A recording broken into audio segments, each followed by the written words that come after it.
Good morning, everyone, and thank you all for being here. I know from your presence that you are committed to our topic today, media freedom, because you were required to be here at such an ungodly hour. My apologies for that. It is great to see so many ministers, journalists, civil society members here today, including many familiar faces. I should explain that the Foreign Secretary of the UK, for reasons that you may surmise, had to go back to London. But I'm delighted to say that Lord Ahmed, the Minister of State for the Commonwealth and the United Nations, is here with us and will be addressing you all in a little while. And actually, can I start by inviting Lord Ahmed to introduce the panel, and then we'll hear from each of the speakers in turn. There will be time for questions and answers over the last half hour of our session today.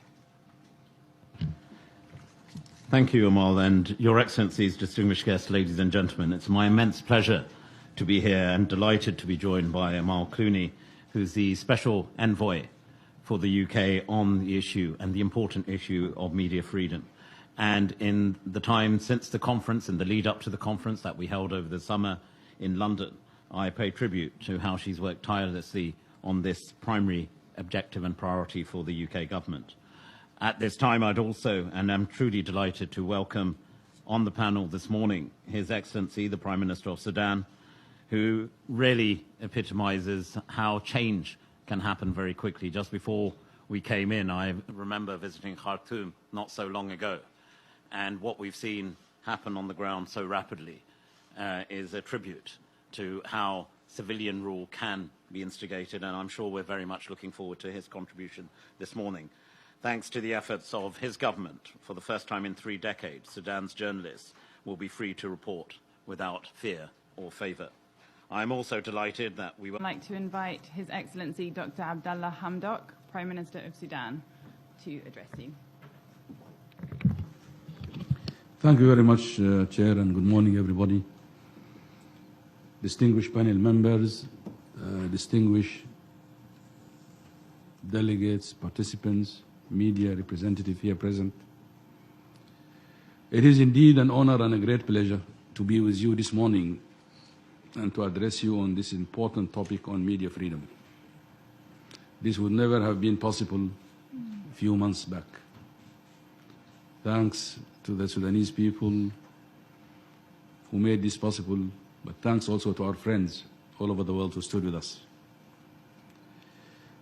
Starting, I would like to appreciate and commend the role of the UK and Canada for initiating the global campaign to champion media freedom. I would never have thought of a better place or forum in introducing the new Sudan than this. The struggle of the Sudanese people is essentially struggle for democracy and freedom.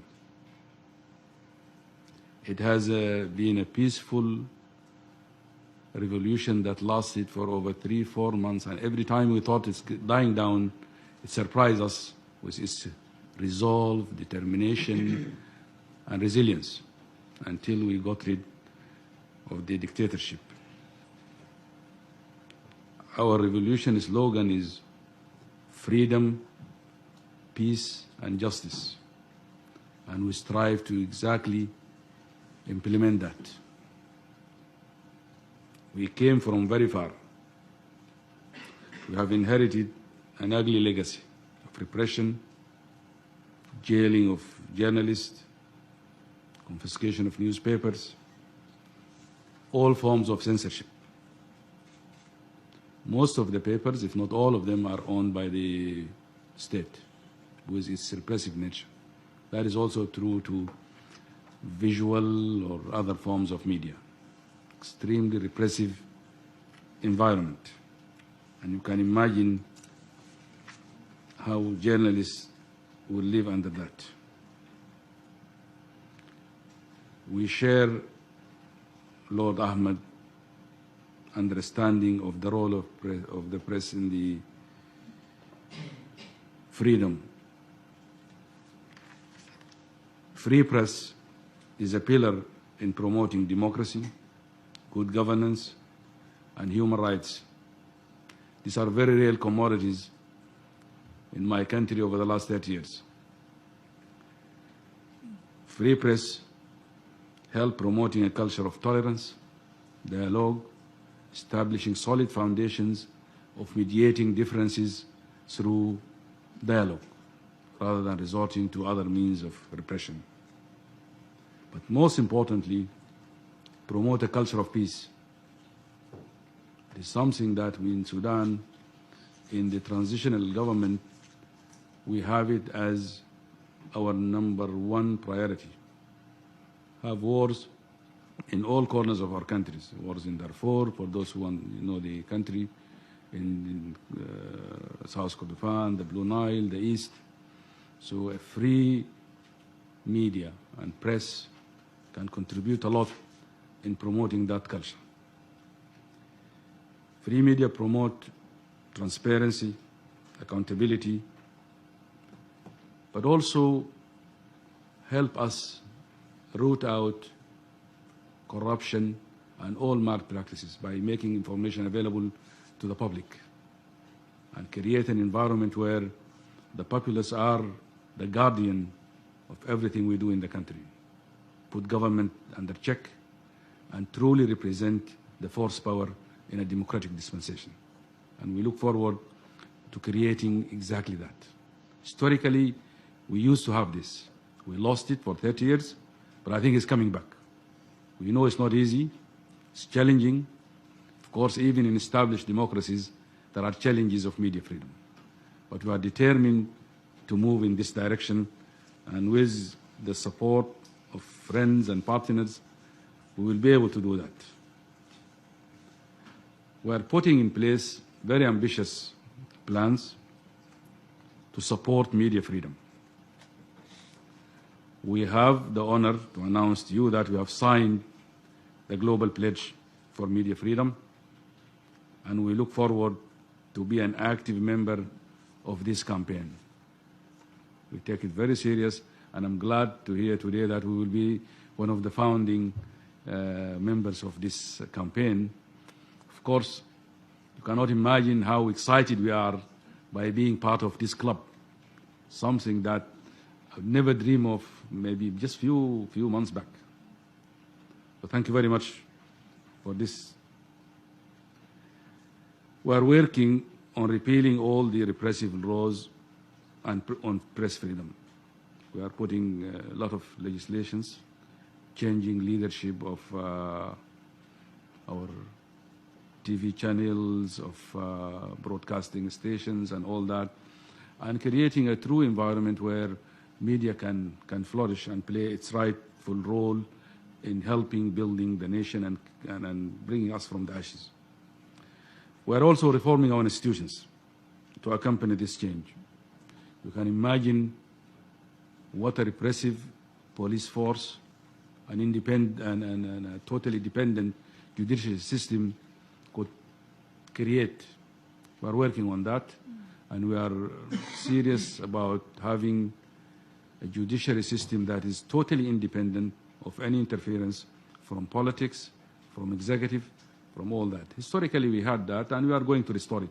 It's a long journey, but I think we are putting our foot in the right direction. Police force has always been a force that is accustomed and used to jailing, of detaining, of crushing demonstrations and all that. In a new Sudan, we will not allow this. People are free to demonstrate in an orderly fashion, of course, and all that, but this will be the new environment. And finally, I can assure you, never again in the new Sudan, journalists will be repressed or oppressed or jailed. I can assure you of that.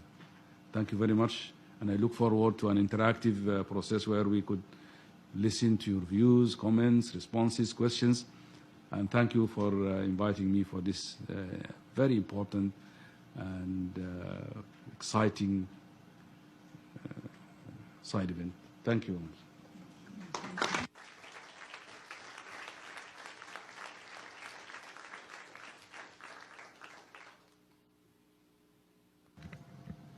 Thank you so much, Mr. Prime Minister. I'm sure I speak for everybody here today when I say that we are all supporting you at a time of great hope for Sudan. I know many of us watched those images of the protesters, so courageous, led by so many young people, so many women, and it was really amazing to see somebody, as I was watching, somebody reminded me of the phrase, they tried to bury us, but they didn't know we were seeds. And it's really what comes to mind when you watch people like that. So we wish you the best. We are here to offer any support in your important transition towards democracy and freedom. And we're really happy to hear what you have in mind. You know, we always hear the first thing a dictator does when they come to power is muzzle and silence the press. So it's great to hear that when a state is actually transitioning the other way, the first thing they want to do is free the press, and that makes sense. So great to hear your remarks. I'd now like... Yeah. Okay, good. Perfect. My name is Mark Nelson. I'm the director of the Center for International Media Assistance at the National Endowment for Democracy in Washington. I have a question for the Prime Minister. Do you feel like you're getting the kind of support you need for the legal reforms and changes that your country needs to make? One of the things that we noticed in looking at the support for media development across the world is that international donors who put together $147 billion a year for development only give about 0.3% of that for media development. So out of that $147 billion, there's only about $500 million going to the changes that countries like yours need to make. Do you think we're doing enough, and do you think we can get more of the funding that goes to development to be dedicated to media issues and to media reforms that are needed in countries like yours? Thank you. Do you want to go ahead and answer? Are there any other, can we collect any other questions specifically directed to the Prime Minister and then give him a chance to respond? Yes. Hello. Sorry. My name is Jamie Angus. I'm the director of the BBC World Service Group. And I just welcomed what the Prime Minister said about reinforcing broadcasting rights in Sudan. And Sudan have entered into dialogue about restoring the BBC World Service's FM broadcasts in the country, which have been missing for a number of years.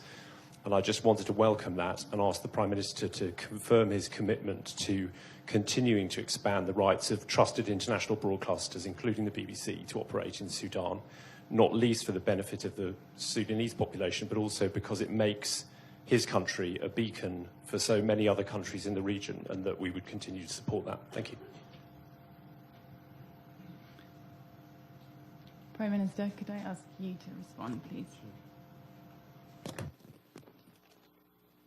Thank you very much. And let me first apologize I won't be able to be with you for the entire period. You know, this General Assembly is full of bilaterals, commitments, and meetings and all that. On the first question from Mark on the support for legal reform and particularly for the media part of it, you are absolutely right. There's very little resources going into supporting journalists and media freedom and all that. And I think if we are to get that media which is free and equipped and all that, we need to change this mentality and focus. Normally, aid assistance goes to formal structures, maybe the judiciary, others, which is very important, but to the complete neglect of the media, which is left to its own. And the paradox is, in the current climate of cyber space, the electronic media and all that, journalism as we've known it is really under attack and seriously underfunded, under-resourced and all this. So I'm sure we need to work on this. And that can only happen through building an alliance.